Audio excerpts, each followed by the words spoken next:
Hello दोस्तों, तो मैं आज आप लोगों को बताऊंगा कि आप कैसे बायोलॉजी में 70 में 70 स्कोर कर सकते हैं। सिर्फ आसान तरीके से कुछ मैं टिप्स बताने जा रहा हूं। उस टिप को अगर आप फॉलो करते हैं तो आप बायोलॉजी में आसानी से 70 में 70 ला सकते हैं। अगर आप अभी तक कुछ नहीं पढ़े हैं, आप लोग जानते हैं एग्ज़ाम नज़दीक हो चुके हैं, अगर आप अभी तक कुछ नहीं पढ़े हैं तो घबराइए मत। मैं जो अभी आपको बताऊंगा उससे आप अगर उस रूल को फॉलो कर लेते हैं तो आप बायोलॉजी में आसानी से पास हो सकते हैं। तो आप सभी को मैं निवेदन करता हूं कि आप सभी लोग मेरे वीडियो को पूरा लास्ट तक देखें, अगर बीच में कहीं भी स्किप ना करें। अगर आप मेरे वीडियो को बीच में स्किप करते हैं तो आपको समझ में नहीं आएगा या फिर कुछ ज़रूरी टिप्स छूट जाएंगे, तो फिर आपको मार्क्स हो सकता है कम स्कोर हो। तो फिर आप हमें कमेंट करिएगा कि सर आप ऐसे बोले तो नहीं हो पाया। तो इसलिए बिना स्किप किए मेरे वीडियो को पूरा लास्ट तक देखें। और चलिए वीडियो को शुरू करते हैं। तो देखिए, मैं आपको ये बताना चाहूँगा कि आपके जो ये बायोलॉजी के जो एग्ज़ाम होंगे ये आपके पूरे 70 मार्क्स के होंगे। 70 में से होंगे क्या कि आपके कुछ क्वेश्चंस ऑब्जेक्टिव होंगे, कुछ सब्जेक्टिव होंगे। तो ऑब्जेक्टिव सब्जेक्टिव में होंगे, ऑब्जेक्टिव जो होंगे 18 से 20 क्वेश्चन होंगे, 18 से 20 मार्क्स के। पर क्वेश्चन 1 मार्क्स के होंगे, 1 मार्क्स के होंगे, ठीक। और सब्जेक्टिव क्वेश्चंस मान के चलिए 50 मार्क्स के होंगे। अब ये डिपेंड करते हैं कि किस तरह से क्वेश्चन दिया हुआ है, सीबीएसई का क्या पैटर्न है, उसके हिसाब से हमेशा चेंज होते रहता है। ये दोनों ये चेंज नहीं होता है, ये तो आपको 20 मार्क्स के रहेंगे। 18 मार्क्स के आपके एमसीक्यू रहेंगे और बाकी के 18 से 20 मार्क्स तक के एमसीक्यू से और जो असर्शन रीजन वाले क्वेश्चन रहते हैं वो दोनों मिला के 18 से 20 मार्क्स के होंगे। मैं मान के चलिए 20 मार्क्स के रहेंगे ही। तो 20 मार्क्स आप आसानी से स्कोर कर सकते हैं और 30 मार्क्स आपके जो हैं वो प्रैक्टिकल में मिलेंगे। और 30 में से अगर मान लीजिए आपको कितना 27, 29, 28 इस तरह करके आपको मार्क्स मिल जाएंगे स्कूल तरफ से। इतना मिलना कंफर्म है, इतना मिलेगा, इससे कम नहीं मिलेगा।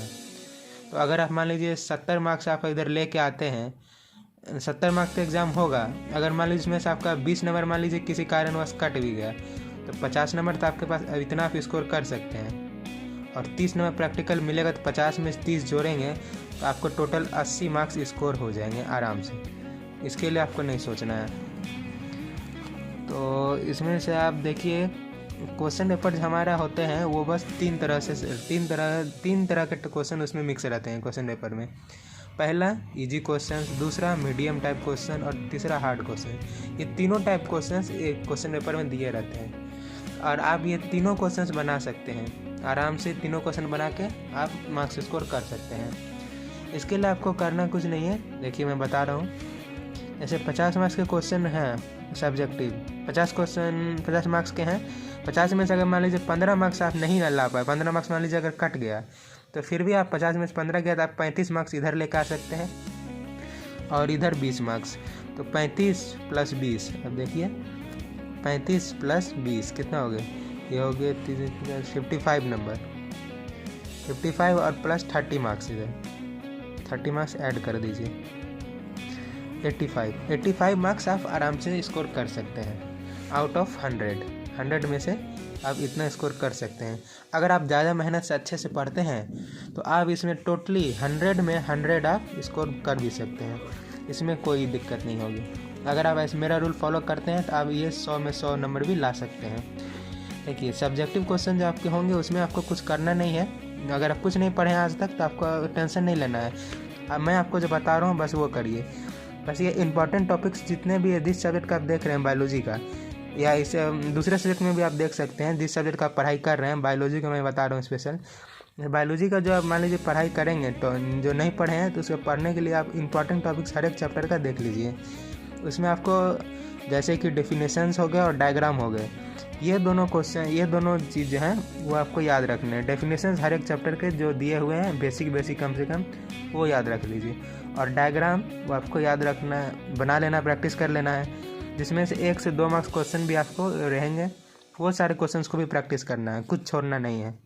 और दूसरा, आप एनसीईआरटी एक्सरसाइज जो है चैप्टर्स के लास्ट में दिया हुआ है, आप उसको भी प्रैक्टिस कर लीजिए, प्लस PYQ और सैम्पल पेपर इसको भी आप प्रैक्टिस कर लीजिए। और ये वाला आपको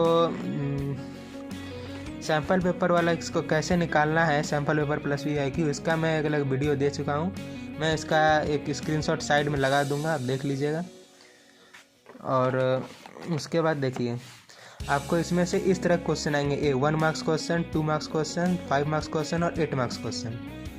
इसमें से आपको 8 मार्क्स क्वेश्चन में जो रहेंगे केस बेस्ड स्टडी आएंगे, वो वाला 8 मार्क्स वाले जो होंगे ये वाला केस बेस्ड क्वेश्चन आएंगे। 8 मार्क्स का आते हैं केस बेस्ड क्वेश्चंस, ठीक। इसमें आपको करना क्या, सबसे पहले केस बेस्ड क्वेश्चन में जो गिवन दिया है वो गिवन लिखना है। फिर उसके बाद जाके आपको क्वेश्चंस को धीरे धीरे करके सॉल्व करना है स्टेप वाइज। जितने स्टेप्स हैं 1 2 3 जिस तरह भी होंगे वो सारे स्टेप को आपको फॉलो करते जाना है, स्टेप वाइज लिखना है, जिससे कि थोड़ा अट्रैक्शन आए, अच्छा से लुक आए। जैसे सर देखें तो सर खुश हो जाएं कि हाँ पूरा स्टेप लिखा हुआ है, तो नंबर काटने कहीं से सवाल ना पैदा हो, ठीक। और अगर आप हमारे जो चैप्टर आप पढ़ेंगे, अगर मान लीजिए आपके पास कम टाइम बचा है, आपको 4 चैप्टर्स करना है, तो उसमें आप पूरा चैप्टर अगर ये लाइन बाय लाइन पढ़ना चाहिएगा वो तो पॉसिबल नहीं हो पाएगा।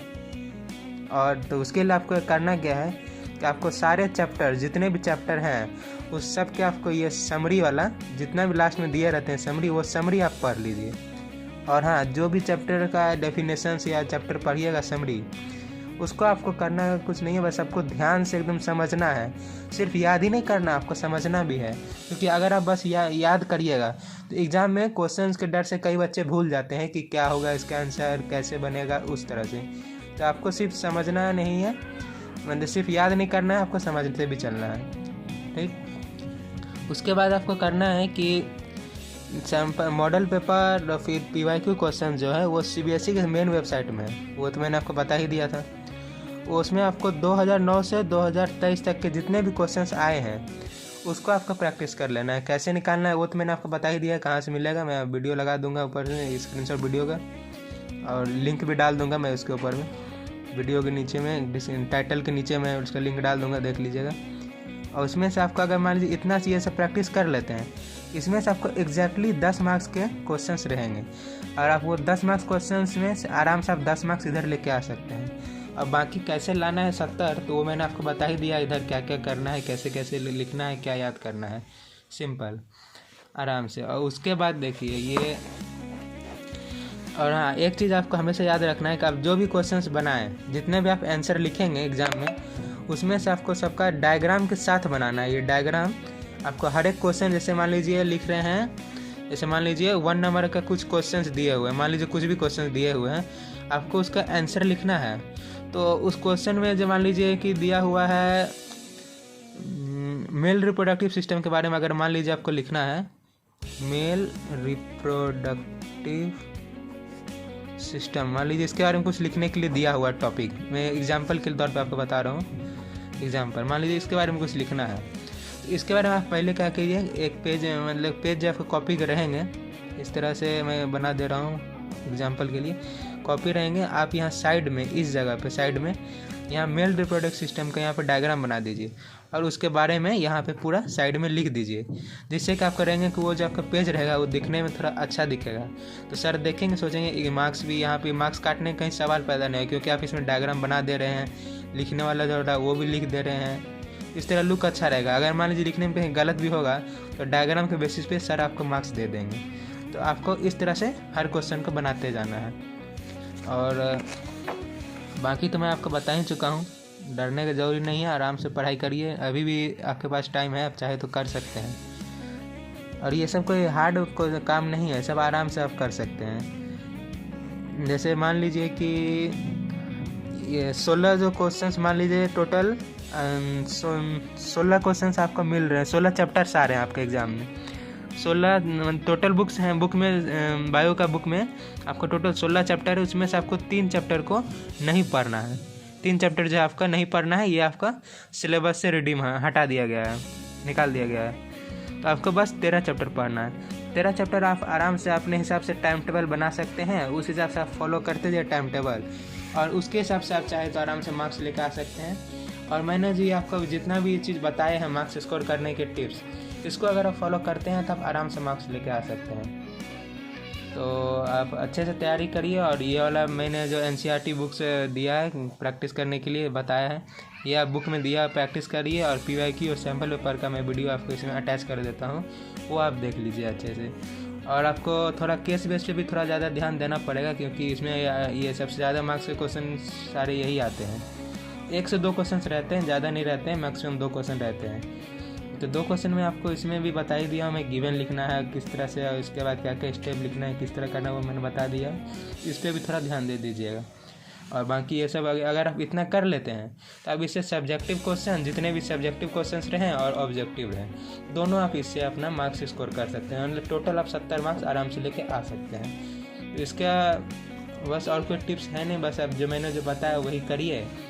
और जो मैंने यहाँ बताया कि किस तरह करके रूल में से लिखना है, उस तरह करके आप लिखिए। उसके बाद आप देखिए मार्क्स कैसे नहीं आते हैं। और उसका आपको एक बात का हमेशा ध्यान रखना है कि एग्ज़ाम में जो भी आप लिखें उसको आप एकदम आराम से लिखें। कोई कहीं पे भी जल्दी करके ज़्यादा गलत लिखने का कोशिश ना करें। आप ऐसे यहाँ मान लीजिए कुछ भी चीज़ लिख रहे हैं, बीच में गलत हो जा रहा है, तो आप यहाँ पे सिंपली ऐसे करके कट कर सकते हैं। इस तरह करके लिखा हुआ है, मान लीजिए ऐसे है, ऐसे मान लीजिए कट कर सकते हैं सिंपल 1 से 2 बार। बस कुछ बच्चे होते हैं वो इसको पूरा ऐसे करके कट करने लगते हैं। तो कोशिश करें इस तरह से कटिंग ना करें, क्योंकि अगर आप मान लीजिए सिंपल या कुछ भी लिख दे रहे हैं दोनों तरफ, और बीच में इस तरह कुछ कटे हुए रहेंगे तो वो दिखने में लुक अच्छे नहीं आएंगे। तो हो सकता है कुछ सर हो सकते हैं कि मार्क्स यहाँ पे काट सकते हैं कि देखने में थोड़ा लुक अच्छा नहीं आ रहा है, या राइटिंग कुछ गड़बड़ है, अच्छा नहीं है, तो हो सकता है मार्क्स काट ले। ऐसे कह नहीं सकते हैं, लेकिन हो सकता है। इसलिए आप गलत लिखने की कोशिश ना करें, आप आराम से शांत दिमाग से लिखने की कोशिश करें, आराम से आपका हो जाएगा।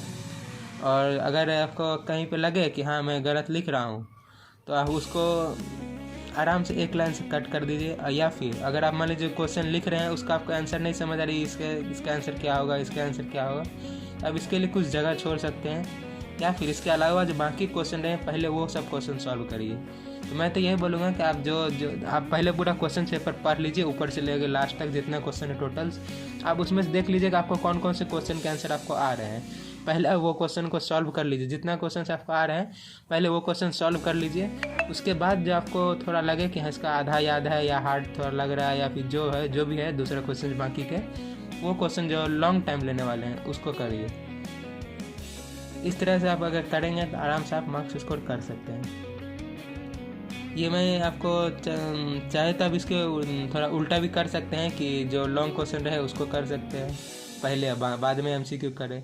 लेकिन सबसे अच्छा ये रहेगा कि आप जितना आ रहा है आपको उसको जो आपको अच्छे से याद है, कंफर्म 100% एकदम पूरा अच्छे से याद है, हाँ इसका आंसर ये होगा तो यही होगा। तो आप इस क्वेश्चन को जल्दी आराम से वो क्वेश्चन को पहले कंप्लीट कर दें। उसके बाद आप जितने भी बाकी क्वेश्चन है वो सारे क्वेश्चंस को बनाएं आराम से, और कोशिश करें कोई भी क्वेश्चन ना छोड़े। अगर आप कुछ भी क्वेश्चन मान लीजिए कुछ क्वेश्चन दिया हुआ है उसका आपका आंसर नहीं आ रहा है, तो उसका आंसर नहीं आ रहा है तो उसके बारे में कुछ भी उससे रिलेटेड टॉपिक से रिलेटेड कुछ लिख सकते हैं। तो उससे हाफ मार्क्स या कुछ, अगर मान लीजिए आंसर उसी लिखते लिखते टॉपिक से मैच कर गया, उसका आपको मार्क्स मिल जाएगा। तो आप क्वेश्चन को खाली ना छोड़ें आंसर के लिए। उसके बाद कुछ भी आप उस टॉपिक से रिलेटेड कुछ भी लिख दें तो आपको ये इस तरह से मार्क्स मिल जाएगा। तो आप कोशिश करें कि मैं जो आपको बताया हूँ ये सारे टिप्स, इसको आप फॉलो करिए, और उसके बाद आपको देखेंगे कि आपका मार्क्स ऐसे ही आ जाएगा आराम से। और अगर आपको इसके अलावा कुछ डाउट हो कि कैसे डाउट हो तो हमें मैसेज करें, अपने चैनल के जो कमेंट बॉक्स है उसमें कमेंट करें कि इसमें ये नहीं समझ आ रहा है, इसको कैसे करें, वो कैसे करें। उस पर भी मैं अलग से वीडियो बना दूंगा बता के आपको कि कैसे कैसे क्या करना है। आपको जो भी दिक्कत हो हमें कमेंट कर दीजिए, मैं आपको बता दूंगा। तो आप ये वाले टिप्स को जो मैंने बताया है बस आप इतना टिप्स को फॉलो करिए। उसके बाद आप जो जितना मार्क्स है उतना मार्क्स आप स्कोर कर सकते हैं। तो आपको अगर आपको मोटिवेशन भी चाहिए पढ़ने के लिए तो हमारे चैनल में आपको वो भी मोटिवेशन भी मिल जाएगा, किस तरह से पढ़ना है, कौन सा तैयारी कैसे करना है, हर तरह का मोटिवेशनल वीडियो, फैक्ट्स वीडियो, ये सब आपको मिल जाएगा। आप चाहे तो वो भी देख सकते हैं। और ऐसे ही और भी ज़्यादा वीडियोस देखने के लिए हमारे चैनल को अभी के अभी सब्सक्राइब करें। Thank you. मैंने यह देखा है कि आप लोग हमारे चैनल को देखते हैं लेकिन आप लोग हमारे चैनल को सब्सक्राइब नहीं करते हैं। प्लीज़ हमारे चैनल को अभी सब्सक्राइब करें।